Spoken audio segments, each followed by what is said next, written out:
ਉਹ ਯਾਰ ਬੇਟਰ ਕੁੱਥੇ ਮਰੀ ਜਮਾ ਆ ਜਾਣਾ। ਹਾਂਜੀ ਦੱਸੋ ਮਾਰੇ ਕੀ ਚੱਕਰ ਹੋਇਆ?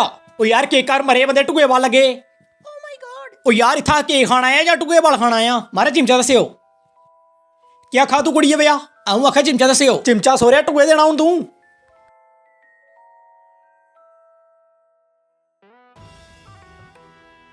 ਇਹ ਮਾਰੇ ਬੰਦੇ ਨਹੀਂ ਖੋਤੇ ਨੇ। ਤੇਰੀ ਮਾਂ ਦਾ ਸਿਰਾ ਮਾਰਾ ਤੂੰ ਖੋਤੇ ਟੁਕੇ ਵਾਲ ਖਲਾ ਹੈ। ਮਾਰਾ ਸਵਾਦ ਵੀ ਇਹਦਾ ਹੈ ਘੰਟਾ ਮੇਰਾ ਇਹਦਾ ਸਵਾਦ ਆ ਕੁੜੀਏ ਵਿਆ। ਮਾਰਾ ਕੀ ਗੱਲ ਚਲਾਈ ਹੈ ਟੁਕੇ ਦੇ ਵਾਲੇ